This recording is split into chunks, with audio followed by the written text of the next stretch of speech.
자, 시작하도록 하겠습니다. 추운고등학교 거 2025년도 작년에 기출문제인데요. 총평을 간단하게 하자면 조금 어려워지기 시작했었던 것들이 15번부터가 시작일 것 같아요. 15번. 근데 그렇다고 해서 다 어려운 거냐? 그건 또 아니고요. 근데 이제 쉬운 것들도 있고 어려운 것들도 있고 서술형에서는 사실은 어렵다라고 볼 수 있을 만한 거는 없었을 것 같습니다. 서술형이 어려워서 못 풀었다? 그거는 조금 말이 안 되는 것 같고, 시간이 없어서 못 풀었어요 이렇게 얘기할 수는 있겠지만 시험 들어왔을 때도 전략을 좀 잘 생각해야 되는 게 뭐냐면 15번 이후로 나와 있는 문제들은 객관적으로 봤을 때 그냥 단순히 쉽게 그냥 쓱 풀 수 있는 그런 문제들은 아니거든.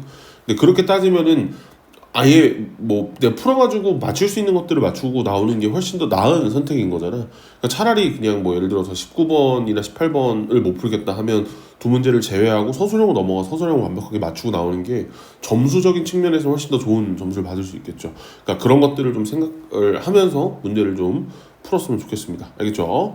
자, 볼게요. 1번부터 바로 가도록 하겠습니다. 1번 보겠습니다. 어렵지 않게 그냥 계산했을 수 있을 거라고 생각을 합니다. 당연히 그냥 넣어서 계산하는 건 아니고 분배 법칙 이용해서 계산하면 저기 나와 있는 식은 2a-b 이렇게 되는 거니까 a에다 2 곱해주시고 b 빼주시면 5x제곱 마이너스 6x 플러스 2y제곱, 이렇게 3번이라고 하는 답을 구할 수가 있겠습니다. 2번으로 내려가 보도록 하겠습니다.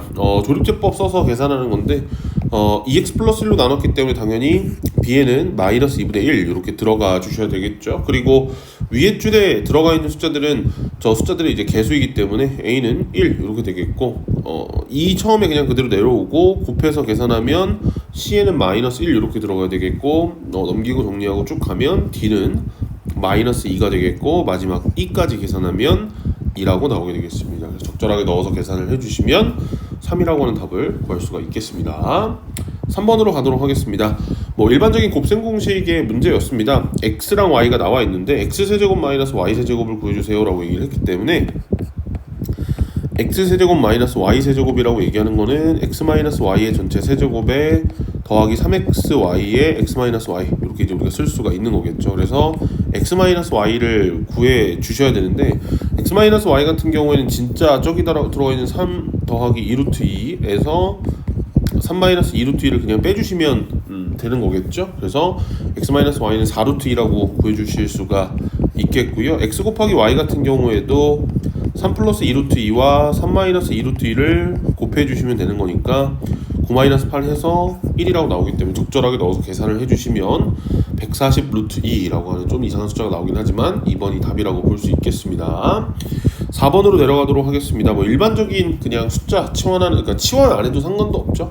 그래서 9 같은 경우에는 10-1로 바꿔주시고 11은 10 플러스 1, 100은 10제곱 더하기 1, 10,000은 14제곱 더하기 1, 이렇게 이제 바꿔줄 수 있겠습니다. 그러면은 앞에 있는 것들이 어떻게 돼? 순차적으로 이제 합차 공식 이용해서 계산하면 12 8제곱 마이너스 1이라고 하는 3번이 답이 나오게 되겠습니다. 5번으로 넘어가도록 하겠습니다. 자, x제곱 마이너스 1 때 요거의 값을 구해주세요 라고 얘기했는데 사실 15번 문제랑 이 5번 문제랑 약간 괴가 비슷한 형태라고 좀 생각해 주시면 좋을 것 같아요. 당연히 이걸 갖다가 x 값을 직접 구해갖고 넣는 거는 아니라고 알 수 있죠. 진짜 하고 싶다면 근해 공식 이용해서 계산을 할 수는 있겠지만 이제 그거는 조금 이제 말이 안 되는 것 같고, x세제곱 더하기 2x 더하기 5라고 얘기하는 거를 직접적으로 누구로 나눈다? x제곱 마이너스 x 플러스 1로 나누는 겁니다. 그래서 나누는 과정은 생략을 하겠지만 x세제곱 더하기 2x 더하기 5라고 하는 것을 누구로 나누면 x제곱 마이너스 x 더하기 1이라고 하는 걸로 나누면 몫이 x 플러스 1이라고 나오게 될 거고 4x 더하기 6이 나오게 되겠죠. 근데 문제에서 애초에 그냥 x제곱 마이너스 x 플러스 1이 0이라고 하는 걸 알려줬기 때문에 요게 이제 사라지게 된다는 겁니다. 그래서 그 다음에 뭐 하면 돼? 얘가 어차피 누구랑 똑같다? 4x 더하기 6이랑 똑같아요. 그러니까 만약에 나머지가 그냥 숫자로 나오면 숫자로 써주시면 되는데 4x 더하기 6이라고 나왔기 때문에 얘는 어쩔 수 없이 뭘 찾아야 돼?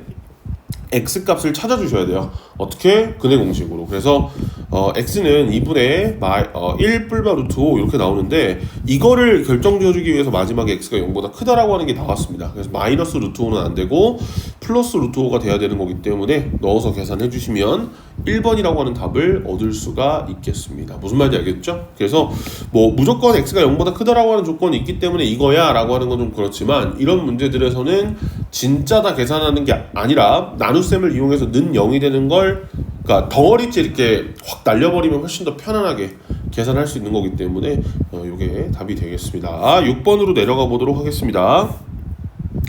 자, 다항식 요게 인수로 갖는다. 뭐 사실 인수로 갖는다라고 얘기하는 거는 다른 말로 우리가 뭐라고 또 쓸 수 있대요? 나누어 떨어진다. 나누어 떨어진다라고 얘기를 할 수가 있겠습니다. 그래서 나누어 떨어지면 어떻게 된다? 나머지가 0이라는 소리잖아. 그래서 요 식을 내가 준식을 fx라고 한다면 f에다가 마이너스 1을 대입하면 얼마가 나와야 돼? 0이 나와야 되겠죠. 그래서 a는 뭐 0이다. 이렇게 바로 구해 주실 수가 있겠습니다. 7번으로 넘어가 보도록 하겠습니다. 자, 최대값 최소값의 합을 구하세요 라고 얘기했는데 내가 뭐 이차함수의 최대 최소에 관련된 것들을 가르칠 때마다 항상 얘기하는 거지만 제발 그래프 좀 그리라고 좀 얘기를 합니다. 왜냐면 우리가 중학교 때처럼 대각 넣어서 크면 최대값, 대각 넣어서 작으면 최소값 이렇게는 이제 더 이상 볼 수 없는 거잖아. 무조건 그래프를 그려주셔야 됩니다. 그래서 저 이차함수를 뭐 마이너스를 앞으로 묶어서 계산을 해주시면 x-1의 전체 제곱 더하기 이렇게 되겠죠. 그래서 뭐 마이너스를 앞으로 묶어줬다라고 가정했을 때 한 번만 설명할게요.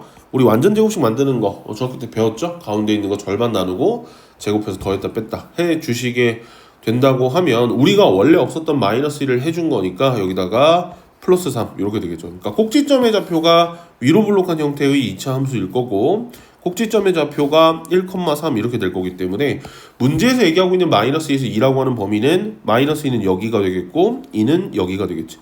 그러니까 여기 있는 요 범위에서 최대값은 당연히 얼마일 때 1일 때 3을 가지게 될 거고 최소값은 어디에서 얼마를 가져? 마이너스 2를 대입해서 나오는 마이너스 6이라고 하는 값이 최소값이 되는 거겠죠. 그래서 맥시멈은 3, 미니멈은 마이너스 6 해서 더해주시면 마이너스 3이라고 하는 2번이 답이 되겠습니다.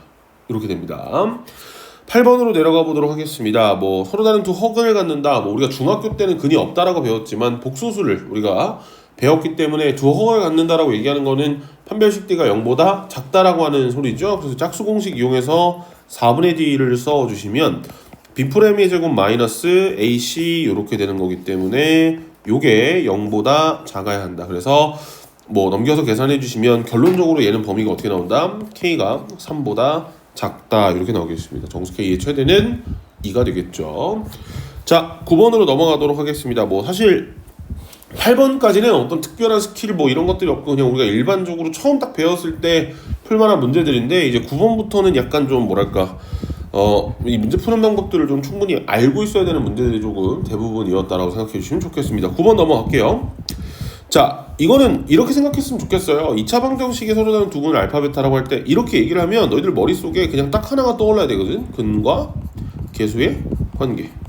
그러니까 거의 약간 클리셰처럼 항상 작용하는 거야. 우리 영화에서도 그렇잖아. 주인공은 안 죽잖아. 그리고 뭐 막 전쟁 영화 같은 거 보면은 가족 사진 꺼내면 그 사람 먼저 죽고 막 이런 것들처럼 항상 이렇게 두 근이 알파 베타라고 나온다면 근과 계수 관계를 써야 되는구나 이렇게 클리셰처럼 알아줬으면 좋겠어요.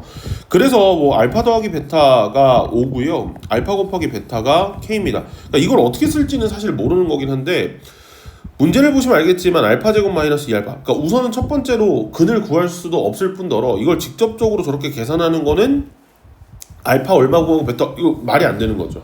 그래서 여기서 우리가 쓸 수 있는 스킬 중에 하나는 뭐냐면 진짜 말 그대로 근이라고 하는 거에 집중하는 건데 근이 뭐야? 라고 물어보면 진짜 말 그대로 그 방정식에다 대입했을 때 0이라고 하는 걸 만들어줄 수 있는 걸 근이라고 얘기를 하는 거잖아. 그렇기 때문에 알파 더하기 베타가 5고 알파 곱하기 베타가 K인 거에 추가적으로 우린 뭐 할 수 있다? 알파 제곱 마이너스 5알파 더하기 K가 0일 거고 베타 제곱 마이너스 5베타 더하기 K도 0이겠죠. 그러면 완벽하게 똑같진 않지만 비스무리한 형태가 나오게 되는 거겠죠. 그래서 요 식을 정리하면 알파 제곱 마이너스 2알파 더하기 K는 결국 어떻게 되는 거야? 마이너스 3알파로 오른쪽으로 넘기는 것과 똑같은 거기 때문에 3알파다 이렇게 쓸 수 있겠죠. 따라서 저 방정식이 3알파분의 1 더하기 3베타분의 1 이렇게 되겠고요.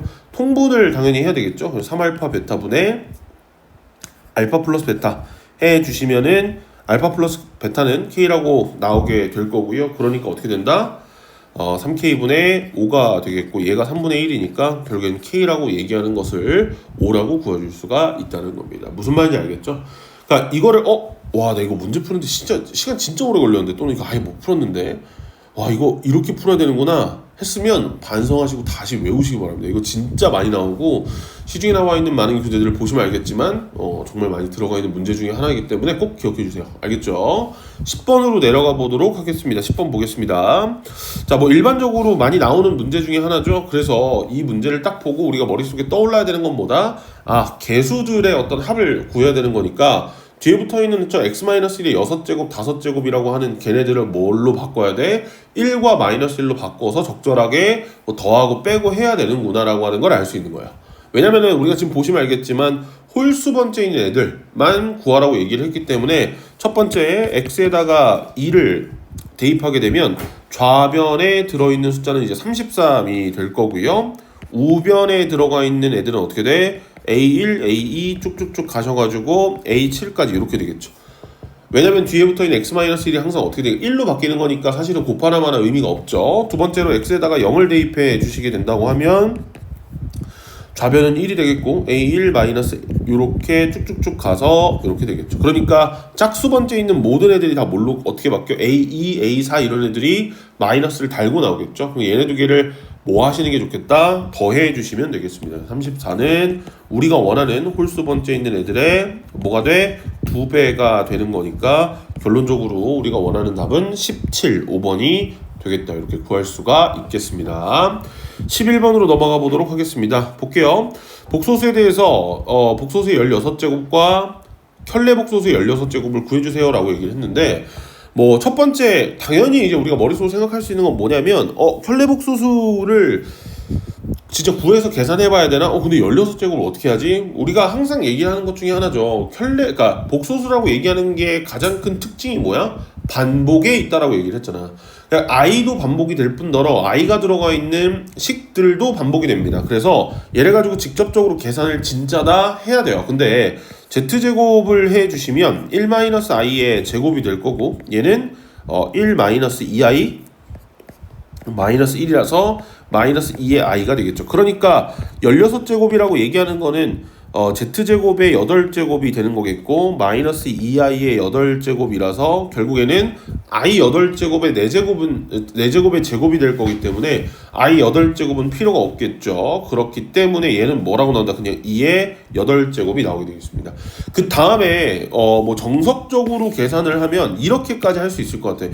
z의 켤레를 1 플러스 i라고 구한 다음에 z 켤레에 대한 제곱을 계산을 하면 뭐 2i라고 나올 거라서 z의 켤레의 16제곱이라고 얘기하는 거는 z 켤레의 제곱의 8제곱이라서 또다시 2i의 8제곱이다 해서 2의 8제곱 이렇게 구해도 상관은 없을 것 같거든. 근데 더 빠른 방법이 뭐였냐면 얘들아 우리가 켤레 복소수라고 얘기하는 거는 단 하나의 어떤 반례, 그러니까 안 되는 예시 없이 더할 때나 뺄 때나 곱할 때나 나눌 때나 순서가 상관이 없었죠. 그 말은 뭐야? 켤레를 만든 다음에 더하고 빼고 나누고 곱하고 하는 거랑 아니면 더하고 빼고 나누고 곱하고를 한 다음에 켤레를 만드는 거나 똑같단 말이야. 그러니까 사실 z의 16제곱이 얼마라고 나왔어? 우리가 16이라고 2의 8제곱이라고 나왔죠. 그러면은 z의 16제곱을 켤레를 취하면 얘는 z 켤레의 16제곱이랑 결국엔 똑같은 거라고. 그러니까 2의 8제곱에 켤레를 만들면 되는데 우리 켤레라고 얘기하는 건 실수 부분과 허수 부분의 부호를 바꿔주는 거잖아. 근데 얘는 실수 부분밖에 없기 때문에 그냥 뭐로 나와? 그냥 2의 8제곱이라고 나오게 된다는 거라고. 무슨 말인지 알겠습니까? 그래서 뭐 조금 더 빨리 풀 수 있는 방법도 있다는 거겠죠. 오케이? 그래서 이 문제를 통해서 우리가 두 가지 포인트를 좀 확인했으면 좋겠는 게 첫 번째 포인트 복소수라고 얘기하는 거 아니 허수 단위 i가 들어가 있는 모든 문제들은 어떻게 된다? 반복이라고 하는 어떤 특징을 가지고 있다. 그렇기 때문에 이렇게 여러 가지 제곱들을 하라고 하는 경우에 그냥 손 놓고 있을 게 아니라 뭐 해봐야 돼? 다 적어봐야 돼요. 무슨 말인지 알겠죠? 두 번째 포인트 뭐다? 켤레를 구할 때 그냥 구해도 상관은 없지만 당연히 켤레를 마음대로, 그러니까 켤레를 만들고 나서 그 다음에 계산을 하고 켤레를 하나 똑같다 라고 하는 성질을 이용해서 계산을 해 주실 수가 있다는 거겠죠. 알겠죠? 내가 이걸 왜 얘기하는 거냐? 아니 뭐 답이 맞았으면 되는 거 아닌가요? 답이 맞았으면 되는데 얘들아 11번 문제를 우리는 어떻게 고민해야 되냐면 정확하게 푸는 거는 당연한 거예요. 근데 빠르게 풀어야 된다고. 왜냐면 12번 문제를 빠르게 풀 수 있어야 뒤에 붙어있는 15번 이상의 문제들을 훨씬 더 시간을 많이 쓸 수 있는 거잖아. 그러니까 그게 이제 시험 보는 스킬 중에 하나이기 때문에 같은 풀이라더라도 가장 효과적으로 풀 수 있는 방법들을 항상 머릿속에 생각을 해야 됩니다. 알겠죠? 그래서 12번에 나와 있는 것도 우리가 유형 정리하거나 했을 때 굉장히 여러 번 정리를 좀 했었던 겁니다. 심화교재에도 똑같이 들어가 있는데 요거죠. 밑줄 칠게요. z제곱이 음의 실수가 되도록. 진짜 마지막으로 한 번만 더 할게요 얘들아. z제곱이 음의 실수가 된다라고 얘기하는 건 뭐야? 만약에 증명을 좀 간단하게 할게요. 만약에 z가 a 플러스 bi가 되는 경우에 z제곱이 음의 실수이려면 뭐 어려운 거 아니죠? 뭐 z제곱을 진짜 만들면 a 플러스 bi의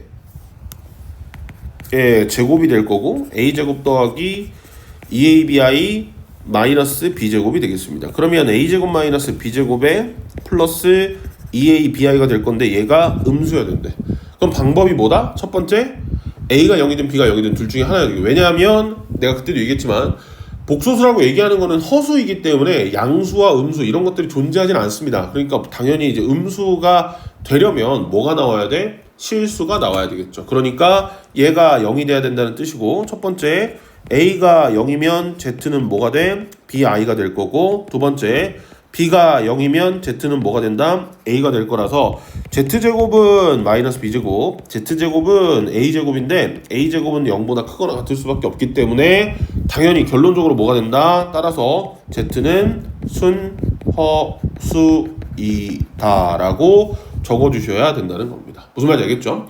그래서 얘를 보고 이거를 머릿속으로 뭐 결론만 외워도 상관은 없어요. 근데 알고 있어야 된다고. 시험에 들어가서 와 이거 뭐지? 생각하는 순간 그냥 공부 안 한 거예요. 그러면 안 됩니다. 알겠죠? 그러니까 순허수여야 되는 거니까 ab-a-b 플러스 1이 얼마여야 된다? 0이어야 된다는 거겠죠. 그래서 뭐 a의 b-1, 마이너스의 b-1은 0이 될 거라서 a-1에 b-1이 0이 되는 경우 이렇게 될 거기 때문에 a가 1일 때 b가 될 수 있는 건 b가 1일 때 b가 될 수 있는 거 여러 가지 이 순서상들이 이제 나오게 되겠죠. 따라서 a가 1일 때 b는 2, 3, 4, 5, 6, b가 1일 때 a는 2, 3, 4, 5, 6 이렇게 해서 총 5개 해서 10개 이렇게 나올 수가 있겠습니다. 무슨 말인지 알겠죠? a가 1일 때 b가 1인 건 왜 안 되나요? 그러면 그냥 0이잖아. 그러면 이제 실수라고 얘기할 수 없기 때문에 그냥 음수라고 얘기할 수 없는 0이 나올 거기 때문에 그렇게 되겠습니다. 13번으로 넘어가 보도록 하겠습니다.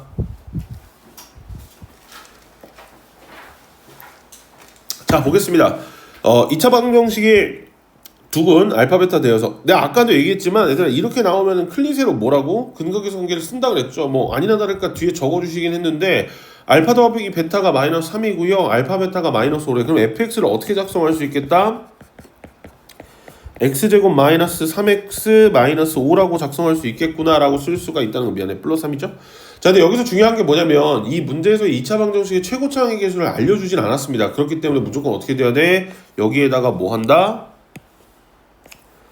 k를 넣어주시면 되는 거겠죠. 그래서 f에 2x 같은 경우에는 k에 4x제곱에 6x 마이너스 5 이렇게 될 거기 때문에 뭐 k가 들어가 있더라도 근각에서 관계 쓰는 거는 아무런 상관이 없죠. 두근의 곱이 마이너스 2라고 알려줬기 때문에 이거 넣어서 계산을 해주시면 k가 마이너스 1이라고 하는 걸 알 수가 있겠고요. 따라서 fx는 어떻게 된다? 마이너스 x제곱 마이너스 3x 플러스 5라고 쓸 수 있어서 f3 값을 마이너스 13이라고 바로 구할 수가 있겠습니다. 요거였습니다. 14번으로 내려가 볼게요. 자, 요건 뭐 우리하고 교재에도 나와 있고요. 뭐 많은 항등식 문제에서 충분히 들어가 있는 문제인데 k 값에 관계없이 항상 접할 때 여기다 밑줄 좀 치겠습니다. 두 가지가 조금 이제 합쳐져 있는 건데 첫 번째는 뭐냐면 요거예요.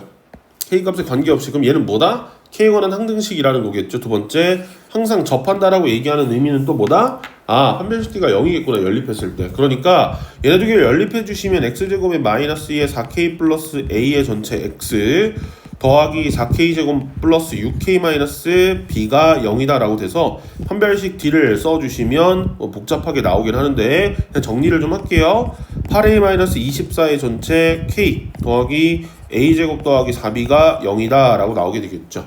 왜냐면은 k에 관한 항등식이기 때문에 얘가 0이어야 될 거고 얘도 0이어야 되겠죠. 따라서 a는 얼마다? 3이 되겠죠. 그 뒤에다 넣어서 계산해 주신 b는 마이너스 4분의 9라고 나와서 a 더하기 b는 4분의 3이라고 하는 답을 얻어낼 수가 있겠습니다. 자, 여기까지가 거의 일반적인 문제에 속하는 것들이었고요. 조금 복잡하게 들어가는 15번부터 같이 한번 보도록 하겠습니다.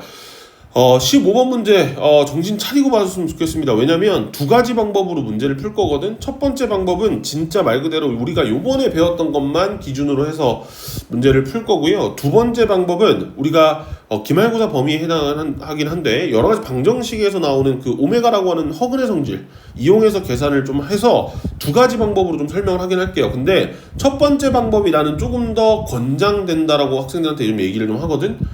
그러니까 뭐 어떤 부분으로 풀지는 자기 마음이긴 한데 그냥 첫 번째로 좀 해주세요. 자, 보겠습니다. 딱 봐도 복잡하게 생겼죠. 솔루션 1 이거 내가 해설지에도 두 개 다 넣어놨거든 얘들아. 그러니까 잘 봐주시면 좋겠습니다. 솔루션 1 할게요. 우선은 현실적으로 좀 생각을 해볼게요. 저 다항식이라고 얘기하는 거는 x 세제곱을 세제곱한 거기 때문에 몇 차식이야? 9차식이죠. 상식에 의거해 생각해봐야 되는 게 뭐냐면 우리가 고등학교에서 배우는 가장 높은 차수의 식은 몇 차식이냐면 4차식이에요. 우리 고등학교 1학년 거 배우면서 4차식 이상의 5차식을 직접적으로 계산한 경우가 있니? 뭐 없을 거예요. 뭐 조립제법에서 어쩌다가 가끔 나오는 경우도 있긴 있겠지만 뭐 걔를 직접적으로 인수분해를 해가지고 근을 구하거나 없습니다. 없어요. 뭐 과한 문제집 같은 경우에는 뭐 한두 문제 들어갈 수 있겠지만 교육과정상에서 우리가 가장 높은 차수는 4차식이라고 얘기를 합니다. 그래서 여기에 나와 있는 9차식을 진짜 다 계산하는 건 말이 안 되는 거지. 현실적으로 그렇잖아. 그러면 얘를 가지고 어떻게 계산해야 되냐? 자, 여러 가지 방법으로 풀 수가 있겠습니다만 우리는 곱셈 공식을 활용할 거예요. 자, 어떻게 되는지 한번 볼게요. 저 x세제곱 더하기 6x제곱 마이너스 3x 플러스 5의 전체 세제곱이라고 하는 식을 내가 일부러 이렇게 바꿀게.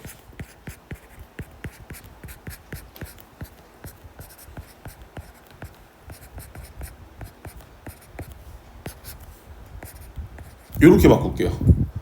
그리고 나서 그 다음 어떻게 할 거냐면 이 식을 A라고 볼 거고요. 이 식을 B라고 보도록 하겠습니다. 그렇게 된다고 하면 얘가 어떻게 돼? A세제곱 더하기 3A제곱 B 더하기 3AB 제곱에 B세제곱 이렇게 되겠죠. 근데 우리가 나누려고 하는 식은 뭐야 얘들아? X제곱 마이너스 X 플러스 1 즉 A라고 하는 걸로 치환해 놓은 거 안에 포함되어 있는 거지 맞지? 그럼 당연히 얘를 갖다가 A로 나누면 어떻게 되겠어? 여기에서부터 여기까지 그러니까 첫 번째에서부터 세 번째까지 요만큼은 어떻게 된다? 나누어 떨어지겠죠. 그러니까 신경 쓸 필요가 있다 없다? 없는 거예요. 그러니까 결론적으로 어떻게 돼? 이 식을 x제곱 마이너스 x 플러스 1로 나눈 나머지는 누구를 x제곱 마이너스 x 플러스 1로 나눈 나머지와 똑같다? b세제곱을 x제곱 마이너스 x 플러스 1로 나눈 나머지와 똑같겠구나라고 하는 걸 알 수 있겠지.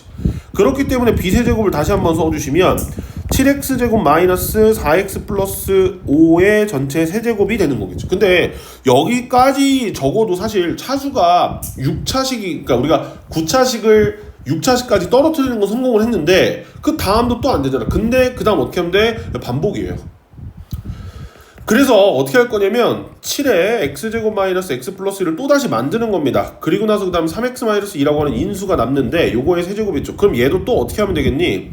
앞에 붙어있는 얘를 c라고 둘 거고 얘를 d라고 둬보도록 하겠습니다. 그러면 계속 똑같겠죠. c세제곱 더하기 3c제곱 d 더하기 3cd의 제곱 cd의 제곱 더하기 d세제곱이 되겠죠. 그러면 또 어떻게 돼?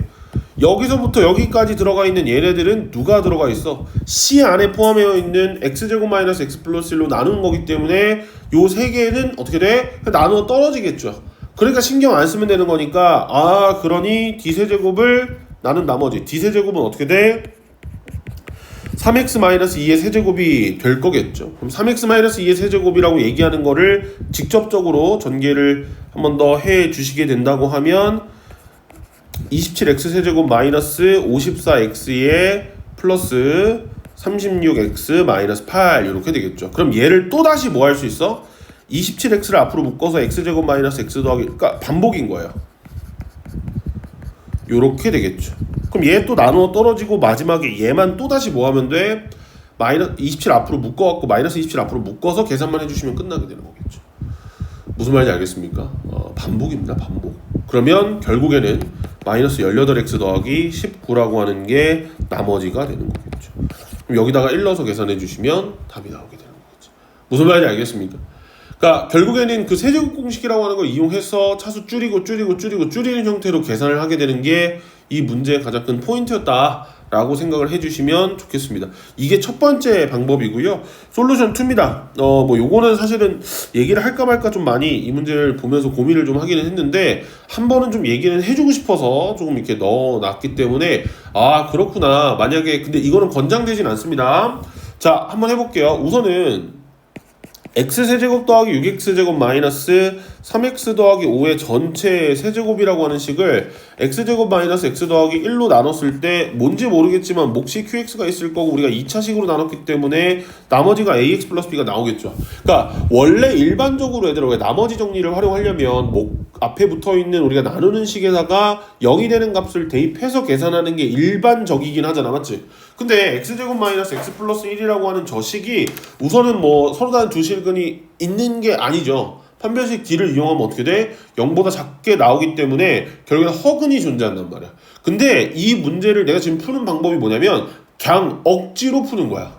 진짜로.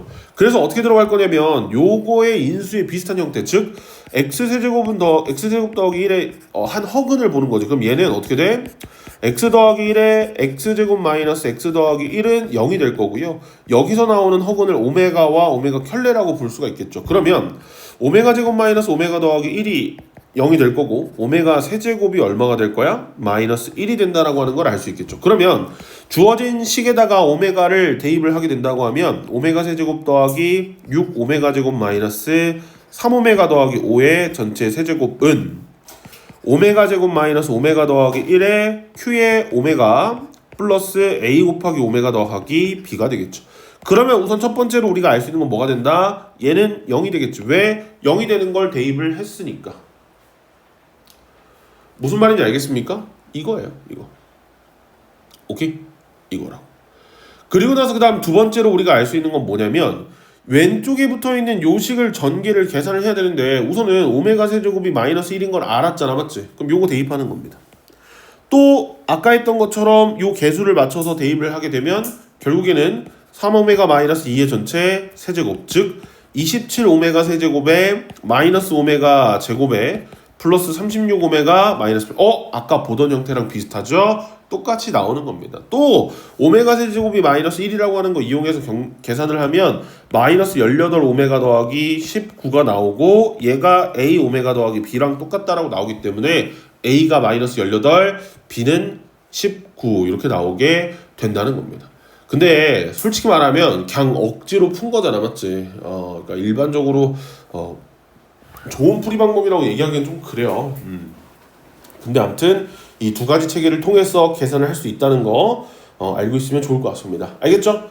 그래서 이 문제를 통해서 얘기하고 싶은 건 뭐냐면 당연히 얘들아 우리가 나머지 정리를 쓰는 게 일반적이긴 하죠. 근데 차수가 너무나도 높아서 우리가 계산하는데 좀 말이 안 되는 것들이나 이런 것들은 직접적으로 계산을 하는 거는 당연히 안 되겠지. 그러니까 어떻게 해야 돼? 이런 식으로 돌려서 푸는 거예요. 무슨 말인지 알겠습니까? 요거였습니다.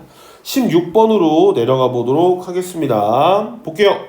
자, 2차 함수의 그래프와 x축과 만나는 두 점을 각각 a와 b라고 하고요. y축과 만나는 점을 c라고 하자. 우선은 제일 처음에 알 수 있는 거는 x제곱 더하기 kx-5는 y절편이 음수이기 때문에 대략적으로 그래프가 어떻게 생겼을 거냐면 아래로 블록한 형태의 2차 함수가 이렇게 생겼을 거고 y축이라고 하는 게 어떻게 생겼을 거야? 이렇게 생긴 거겠지.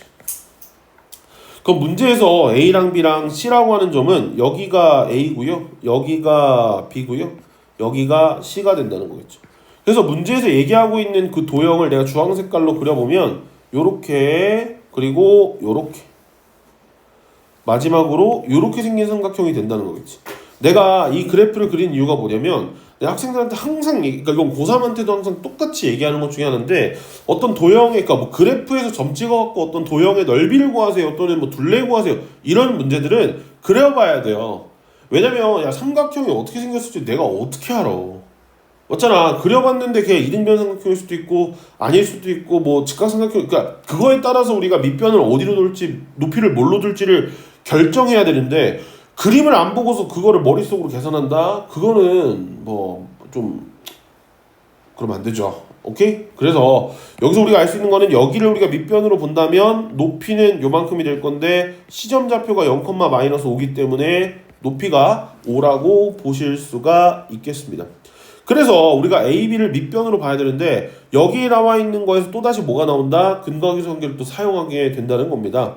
얘를 뭐 알파, 0이라고 하고요. 여기를 이제 베타, 0이라고 한다면 우리가 원하는 거는 베타 마이너스 알파의 값을 구해야 되는 거겠지. 근데 서로 다른 두 근을 알파랑 베타라고 했기 때문에 알파 더하기 베타가 마이너스 K일 거고 알파 곱하기 베타는 마이너스 5가 되겠지. 그러면 알파 곱하기 베타의 전체 제곱은 알파 더하기 베타의 전체 제곱에 마이너스 4알파 베타라고 쓸 수 있기 때문에 여기다 넣어서 계산을 하면 K제곱이 16, 즉 K는 뭐가 나온다? 뿔마 4라고 나오는데 당연히 그냥 4여야 되겠죠. 근데 뭐 큰 의미는 없습니다. 이거 이용해서 계산해 주시면 답이 나오게 되겠습니다. K제곱이 16이다. 이렇게 답을 구할 수 있겠습니다. 알겠죠? 이거였습니다. 오른쪽으로 넘어가서 17번 문제 보도록 하겠습니다. 17번 문제에다 별표를 좀 쳐주셨으면 좋겠고요. 이게 참 웃긴 게 뭐냐면 그 추운고등학교 시험 문제라서 조금 덜하게 나온 거긴 하거든. 근데 조금 심하게 나오면 이러한 유형의 문제들이 정말 많이 나와요. 근데 그 공식도 굉장히 해괴망측하게 준단 말이야. 근데 참 웃긴 건 교육과정에서 다루지 않습니다. 학교 선생님이 뭐 얘기를 해주신 경우도 있긴 있겠지만 거의 대부분은 알려주지도 않아요. 근데 이제 그 부분을 우리가 깨우쳐야 되는데 그러니까 이게 기출문제를 푸는 거 아니고서는 사실은 많이 안 나오긴 하거든. 근데 이거 우리가 중학교 때 배웠었던 거 있잖아. 그거를 이용해서 조금 생각을 해 주셔야 됩니다.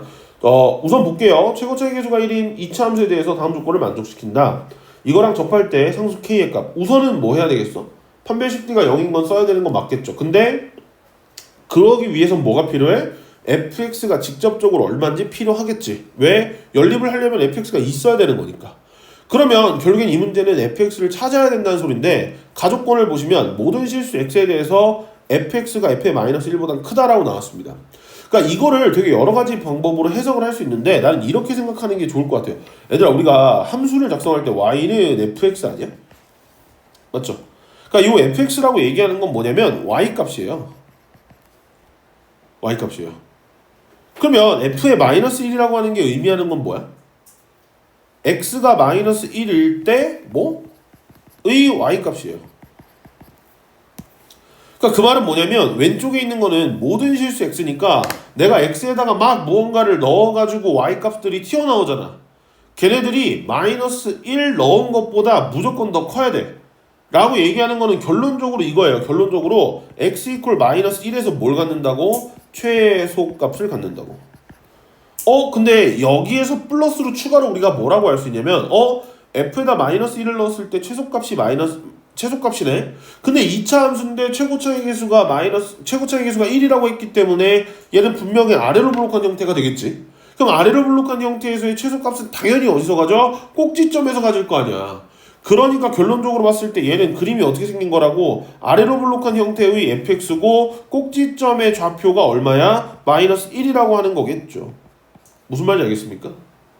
그래서 가족권을 보고 마이너스 1이 꼭지점의 x좌표구나 라고 하는 걸 알 수 있어야 돼요. 두 번째, f의 마이너스 3이 0이라고 나왔네. 그 말은 뭐야? 이렇게 x축이 들어가 있는데 여기가 얼마라고? 여기가 마이너스 3이라고. 오른쪽이 마이너스 3이면 안 되잖아. 맞지? 위치상으로. 그러면 이렇게 올라가면 여기가 마이너스 1인데 우리가 알고 있는 이차 함수의 가장 대표적인 성질이 뭐죠? 대칭이라는 거잖아. 그러니까 결국에 오른쪽에 있는 또 다른 한 근이 알파라고 가정을 한다면 알파에다가 마이너스 3을 더하고 절반으로 넣으면 마이너스 1이 나와야 된다는 거겠죠. 그러니 알파는 뭐야? 마이너스 1이 되겠구나라고 사실을 알 수 있습니다.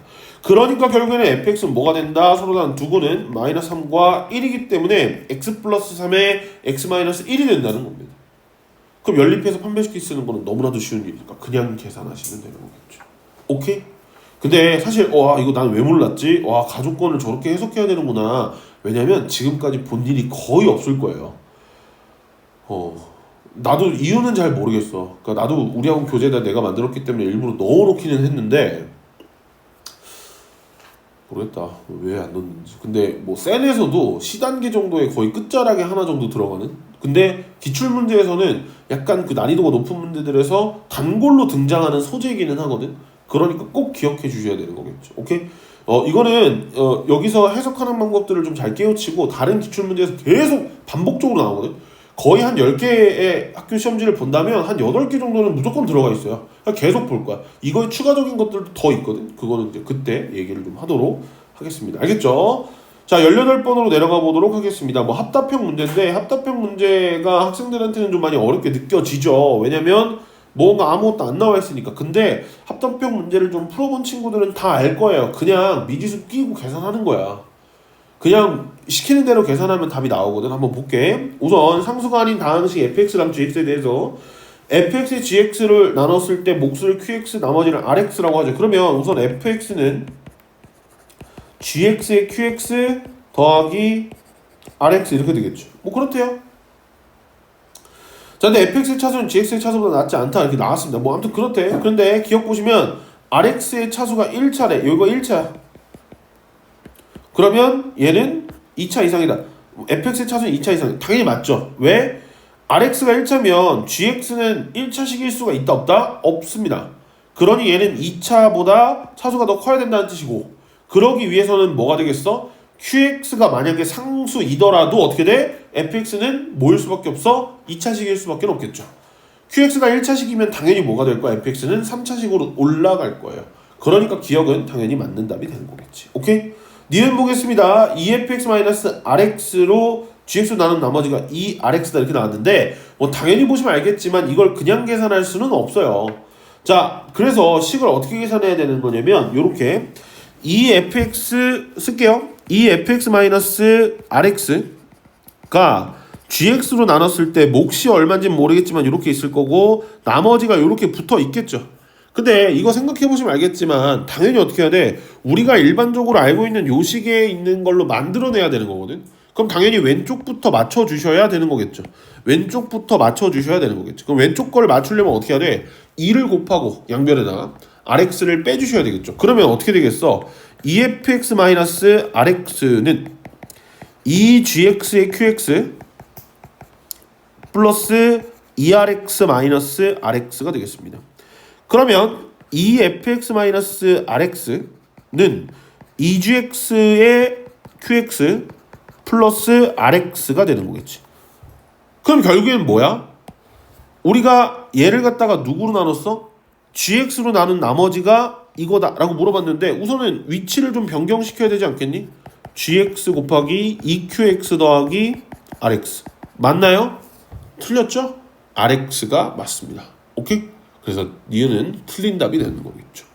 자, 마지막 디귿 보도록 하겠습니다. 디귿 뭐라고 나왔냐면 gx가 만약에 2차식이고 x-알파랑 x-베타를 인수로 갖는다면 즉 fx 우리가 저기 나와있던 식이 k의 x-알파의 x-베타 그리고 qx 더하기 나머지 rx라고 한다면 f의 알파랑 f 베타가 똑같대. 그러면 rx는 상수다라고 나왔는데 당연히 지금 여기 나와 있는 여기에서 얘가 gx이기 때문에 당연히 얘는 몇 차식이어야 돼? 1차여야 되겠지.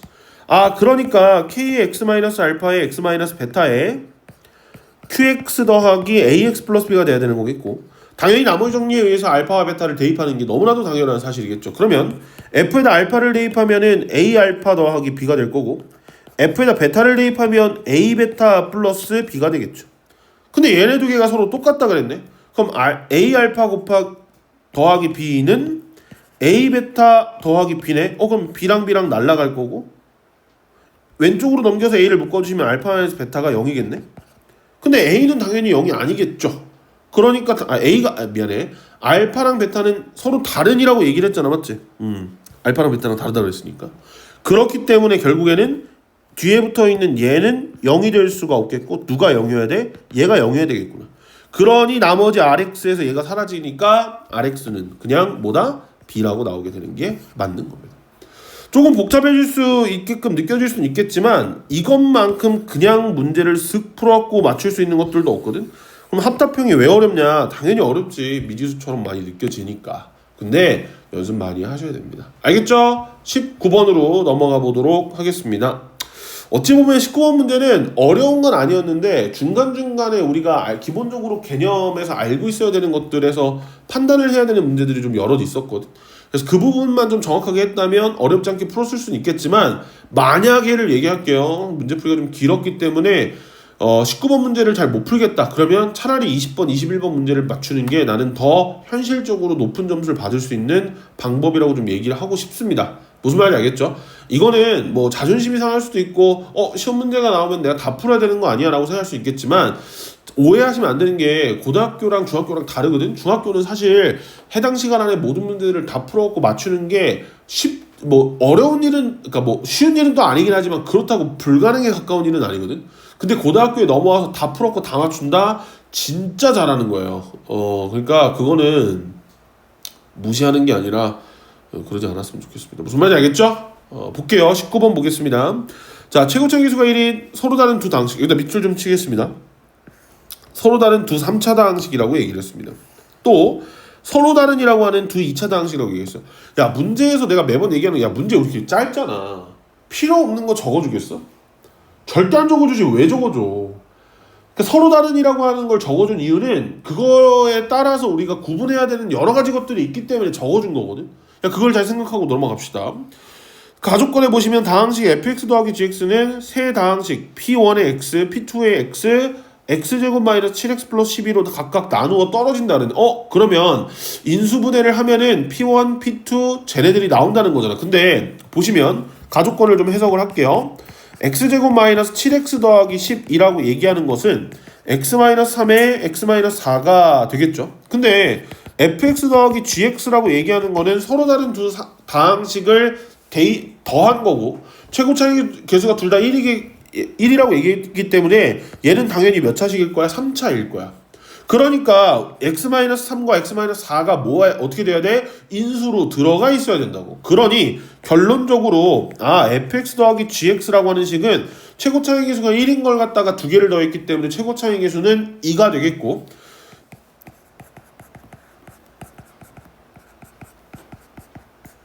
이렇게 되겠죠. x-3에 x-4에 x-k라고 하는 인수를 가지고 있게 되겠죠. 그러면 여기서 우리가 알 수 있는 건 뭐야? p1의 x랑 p2의 x가 될 수 있는 애들은 어떻게 된다? x-3의 x-4 아니면 x-3의 x-k 아니면 x-3의 x-4죠. 미안.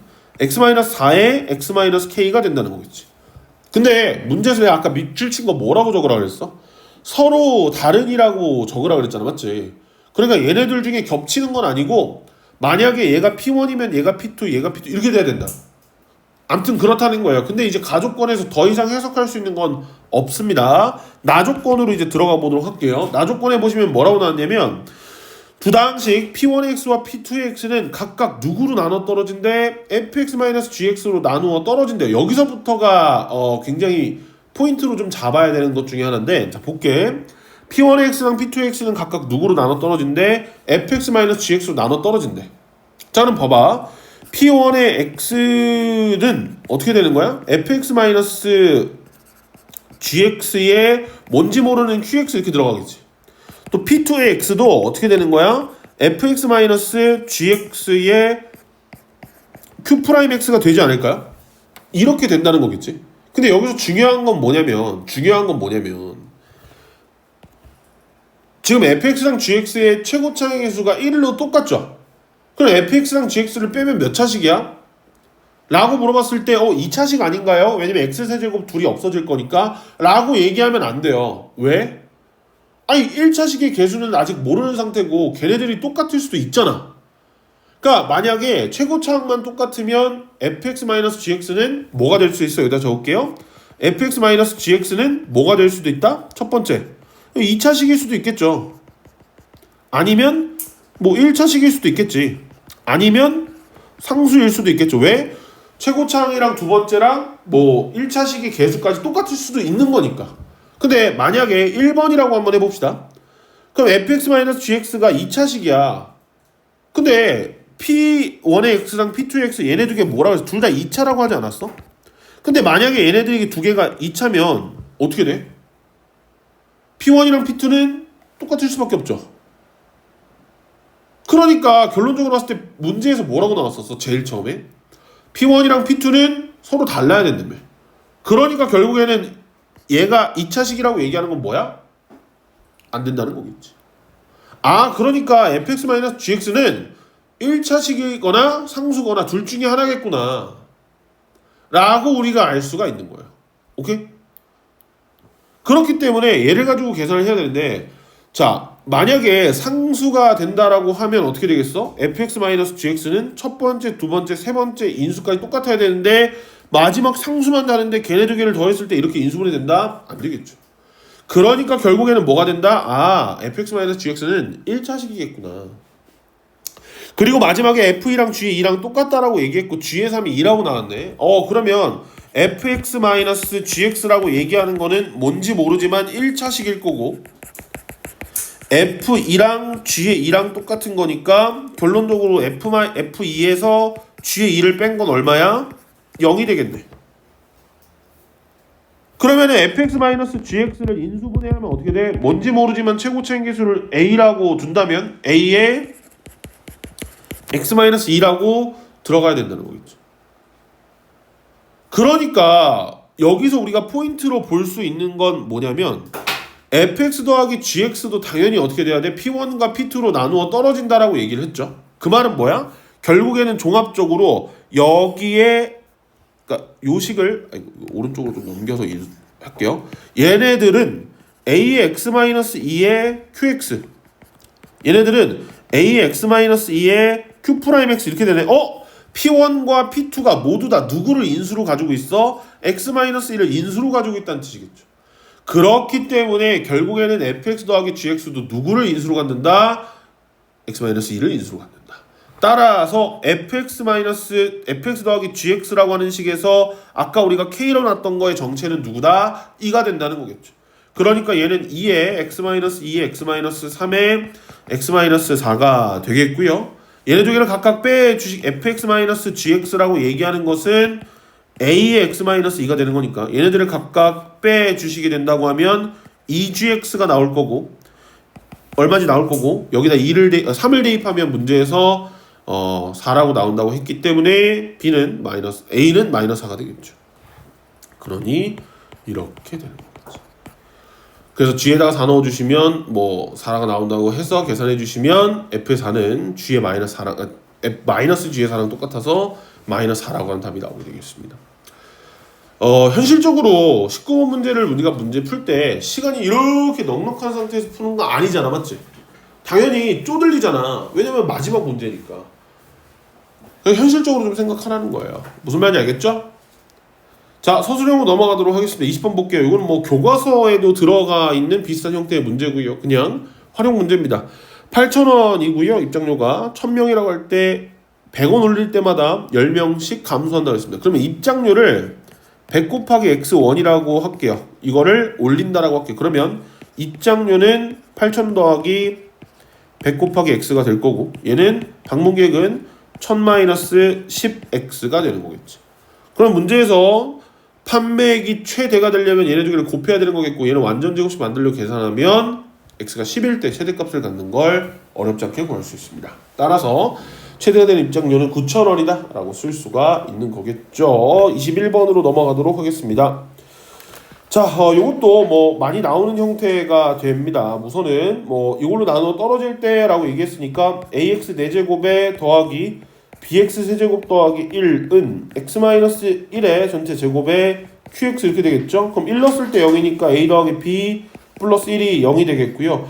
이 다음에 풀 수 있는 방법들이 미분을 알고 있다면, 고등학교 2학년이었다면 여러 가지 방법들이 있는데 얘는 없어요.